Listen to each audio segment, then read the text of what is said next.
Thing hot. Mic check 6792. Oh, I got to turn off the furnace. Oh man, keep going. What is this? What is this? Amateur hour around here? We don't even know what we're doing. We shut it off. What's happening today? T? Nothing. We just want to get real cozy on this table here. It's about Christmas time here at the Putter. Yep. Christmas in Hollis, if you will. Well, it's the Bears are crushing. I don't know if you watched it, but it looked good. They did look very good. It was very cold. What do you do with the Parsons thing? Do you celebrate it? Do you say, "Oh, that's terrible"? Do you say, "Hate to see it"? I think hate to see it's probably the right way to do it. I will say that I have been the asshole Chicago fan a couple times in my life. Yeah, how'd that work out? Not very well. I was at the Packers Bears game at Lambeau. It was either a Sunday night game or a Monday night game when Shea McClellan broke Aaron Rodgers' collarbone. Yes. I was about the only person up and cheering at Lambeau Field when that happened. I will say the Wisconsinites very nice. They're like, hey, that's probably not the right thing to do. Yeah, that's not the admirable move. And I was like, well, I'm a Bears fan. Yeah. Like, well, we already discounted everything that you were going to say to do there. So we had that one, and then who was a Blackhawks Blues playoffs game, and it was with Duncan Keith. Maybe wow, I forgot who it was now. Bacchus, the wakey Bacchus thing. Okay. I may have been the only person at the United Center, or was it United Center, or were we in St. Louis for that game? I can't remember.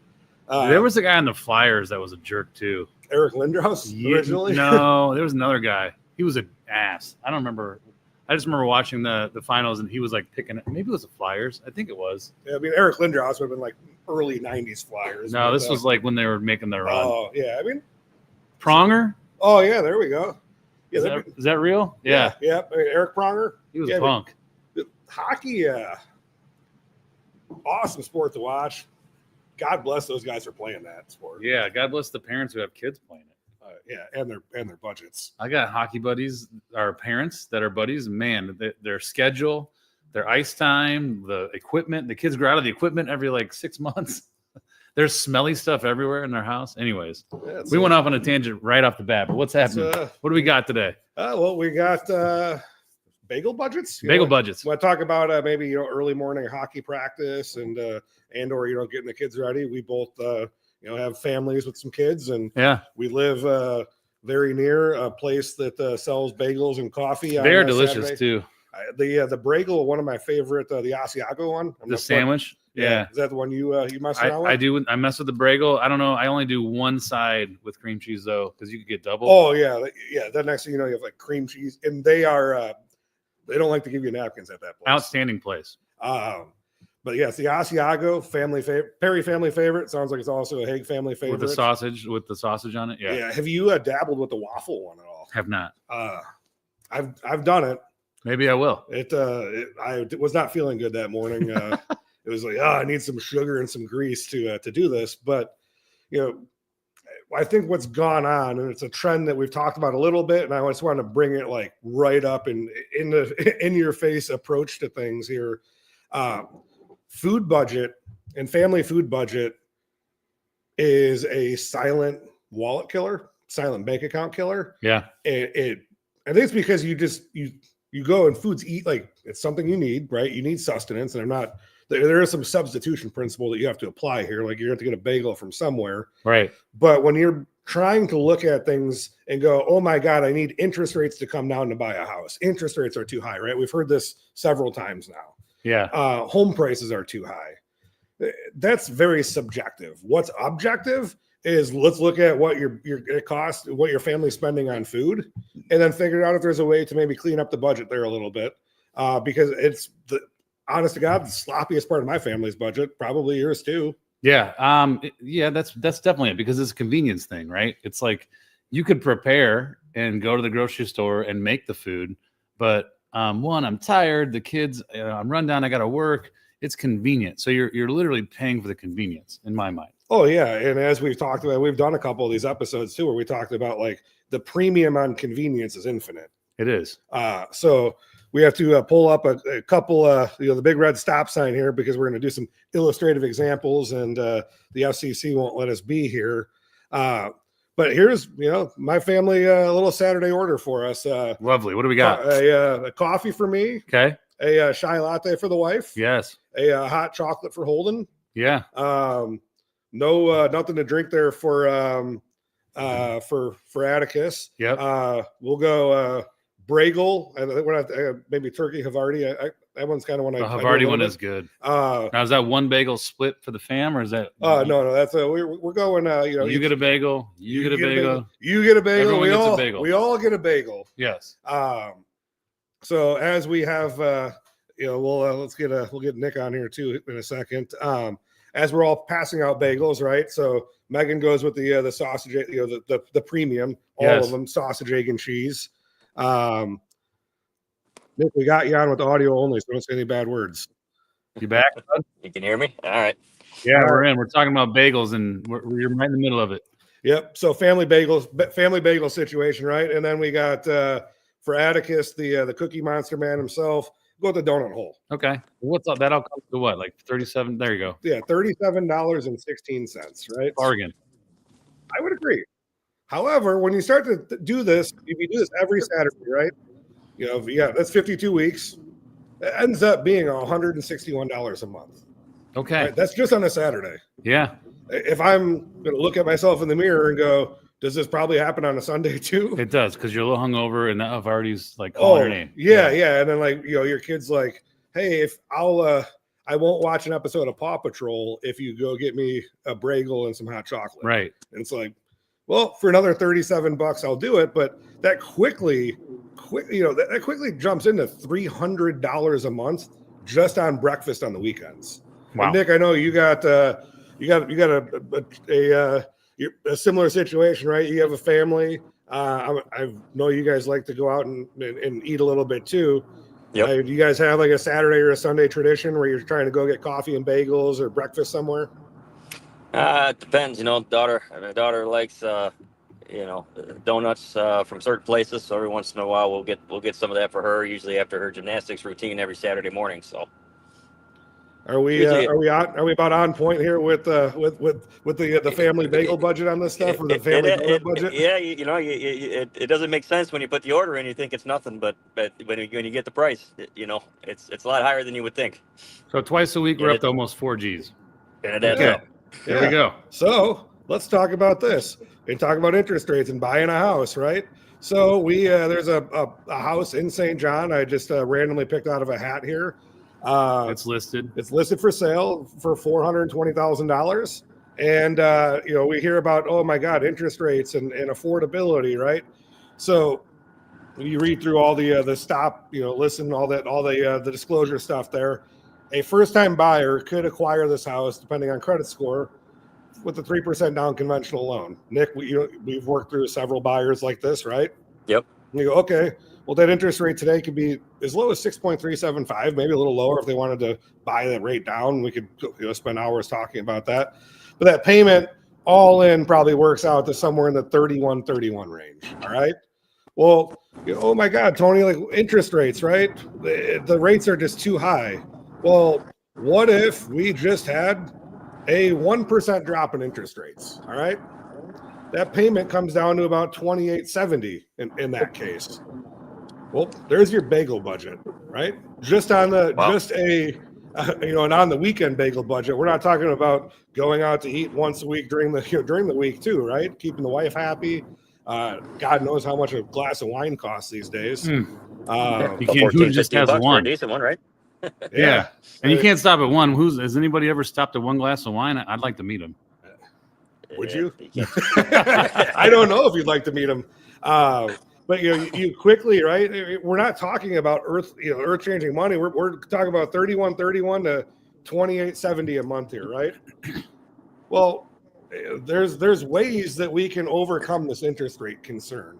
We don't think, quite honestly, in Mortgage Bankers Association, a lot of the trade groups in our side of the fence right now, don't think that interest rates are going to really move much more down than an 1/8 to 1/4% in the next 6 months. Oh my God. Oh no. Tony's he's talking that crazy stuff again. But we can quickly figure out where other dollars are leaking out of your budget, right? And we just want to talk about this. So Nick, this next part here will be an interesting one. So you obviously work with lots of first-time buyers, and you know how to sell in St. John. What if we flip this around and I could get you a payment under $3,000, right? But you just paid a little bit more for the house. So we've talked about insurance, right? So we've talked about, and Adam and I were talking about this before we hopped on. There's different parts of insurance components in a transaction. You have private mortgage insurance in this case, right? We're talking about 3% down. You have homeowners insurance or hazard insurance, and then there's that stuff called title insurance, right? Yep. Well, the private mortgage insurance world, there's two ways that can be paid. It can be paid monthly. And if we go back to that slide, you can see it was like $184 a month. It can also be paid in a single premium. So you could just pay one flat dollar amount and not have the monthly cost. Yeah. Well, Nick, in real estate contracts, right? You guys can request from the agent perspective on when a buyer makes an offer, they can ask for the seller to cover closing costs, correct? You can, yes. All right. So if we can get the seller in this case, right? If we mark up the price, we offer 102% of the price, and we get the seller to give us a 2% credit, we can apply that 2% credit to prepay that mortgage insurance. And now I saved you $184, or a little bit less than $184 a month. The seller gets what they want, and you get what you want, a payment that's under $3,000 a month. A brilliant strategy that I don't think buyers utilize as much as they should, because they're too worried about what they're paying for the home, instead of understanding that a 2% extra built out over a 30-year period of time is really not stretching you. No, and you're talking about tomorrow dollars too. Like you're talking about tomorrow dollars. So you're switching to 30 years from now to right now. That's a, that, to me, that's a good strategy if it's necessary. Yeah, I think that if you look at it and go, okay, like I've nearly, in that case, right, if you go 6.375 with monthly PMI versus 6.375 with single PMI, you're not really you're not that far off from that 5.375 rate feel. Yeah. I think one of the things that you look at when you're a first-time buyer, right, is the concern about what I'm paying for the house. Well, you're only going to remember what you paid for the house once. You're going to remember what you are paying monthly for the house for the next 30 years. And I would also argue you're going to forget what you paid for the house. You're going to be able to get within a couple $10,000, but I don't remember what I paid for houses that I bought 15 years ago or even 3 years ago. I'm like, I think it's about this much. Yeah, it's around there. But if I ask you what your payment is, you're going to tell me probably. Majority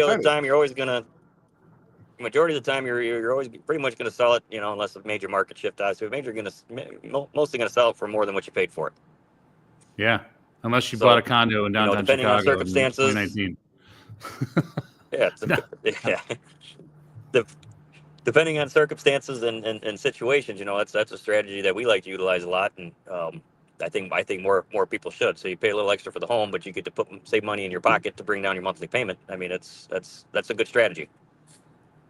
So we're just here to solve problems because you don't get this physique by not eating carbs. That's right. So I need to keep the bagel budget up. You need to, think about that. Like, can I keep the bagel budget up? Is $300 a month going to be cheaper than my child support for not getting chai lattes and hot chocolate? I'm going to guess it probably is. So it's a strategy like that works, right? But I think what we're seeing is this, and like I said, it's convenience, it's food, so it's a necessity, and we're seeing that shift people's budgets and opinions on things. And Nick, we were talking earlier before you were hopping on, like iPhones and smartphones. They said the prices are going to go up 7% next year. What else are you hearing that buyers are concerned about, or what else are you running into out there in the real world, not in the rusty putter here? I mean, I think you're hitting on the head. Most of it's money in pocket. Having money available to put updates in the home, because a lot of people now don't have that readily available. So I think keeping your money in your pocket, if you're giving up a little bit on your purchase price, keep money in your pocket is a lot of what we're trying to do right now. All right. Yeah, if we could bottle discipline and sell it, we'd be super rich. Oh, amen. That's what I said about water, and then Aquafina got me. I mean, think about how much, like, just a little bit of discipline goes. And there's I was scrolling last night. There's this article I was reading that there's there's 3 things that if you could figure out how to do, you're ahead of 99% of humans on Earth. One is show up on time, like be on time where you say you're going to be. Yep. Right. The second one is to actually be able to write complete sentences and put together like an email, like in like proper English. Oh, Amazing. Right. The Those are lost art, huh?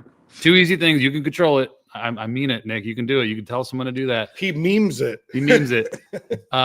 Third one, live within your means. Like actually have the discipline to do a budget, live within your means, and understand how money works. You can do those 3 things. You're going to be well off. You'll be fine. That's Yeah, you don't have to end up fighting the good fight there. But I think that's where, as all 3 of us have kids, and it's really easy to fall into that habit of going to get the bagels or going to get the donuts after gymnastics and or Home Depot or wherever, and like all of a sudden that's a $300 or $400 a month expense. Yeah. So getting a little deeper into that, and I think it's everything in life is just the processes, and I think kind of what we're hitting on a little bit of what you do in life. If you're setting yourself up for more success the next day, you don't feel like you need to make the easy run to get a bagel, or to get a few bagels or get breakfast for your family.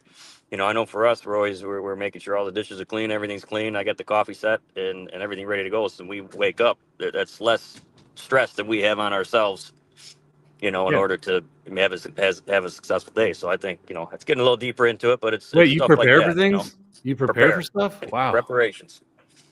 Amazing. It's kind of like the Bears going to be preparing for take game. Take over the NFC on Saturday here. Or What's up with the Saturday thing? Who do we got? The NFL's just like, we got no college games. We'll take up more of your time. Is that what it is, Nick? There's no college to interfere with. They flex Kyle. They flex the Bears and the Packers. I think Saturday night, and I think that's the only game planned at that time. So that's going to be heavily watched. Be the biggest game of the week. I don't really follow the rest of the divisions, but that's is it, right? Biggest game of the week. Whoever wins is going to be first place in the division, and then of course it's just the rivalry. The Bears are finally good. Yeah, and depending on what the Lions do, they're separated by 2 games. Whoever wins, right? Like that's it. So the Lions are still floating around, so they could win out, and if the Bears win, you're setting up for that last game of the year between Bears and Lions for the division. And then we got what? We got 49ers next week. We got 49ers next week. Yep, 49ers. So we don't have a cakewalk the next 2 weeks. So that'll be fun to watch. Where are you going to watch it from, Nick? Me, I'm going to watch Bears and Lions or the Packers. Packers. Yeah. Oh, I'm watching that from home, man. There you go. Saving $1. Look at him. Not paying $5 for walking the talk. Miller Lights and Michelob Ultras, and I like to watch a game in some warm weather, have a nice ice cold beer, and a couple and some good food around me. I also got a pretty pregnant wife who's ready to pop. There you go. In a week or 2 here, so we're gonna relax and enjoy a little time with each other and our daughter, and not when the hectic baby comes out in 2 weeks, and we'll take it from there. Depending on what happens Saturday, you're gonna name him Caleb, or are you gonna name him? We'll see what happens. Probably not. What do we got? Do we got predictions on that? Oh, we can start a little pool on your boy name for you, and maybe a birth date and time. We can probably figure that one out. I say 13-10 Bears. That's we're doing that. Or betting on all Nick stuff. 13-10. I'm talking about Bears Packers. Adam got it. 13. You're looking for you're seeing some defense, huh? I think it's gonna. Yeah, I mean, it is. We don't have that Parsons guy. What's his name? Yeah, coming after us, which is really ideal. Also, we're on home turf, right? It's not gonna be that cold. So. I don't know. It could be. Bears never beat the Packers, but I said we were going to lose the game at Green Bay, and I think we're going to win this one. So I'm gonna go. I'm pulling up the weather. Do you know what the weather is? 24, 20 Bears. I think it's going to be like 30 degrees at that point in time. That's nothing. That's like 30 degrees warmer than it was. I know. I did see something this morning that said 45. Oh, it's like a summer day. They're going to be kicking field goals from 60 yards. It's going to be a lot of field goals. Not our kicker, but. No. Yeah. He's good from 42 and in. Holy boy. 42 and in, right? Yeah.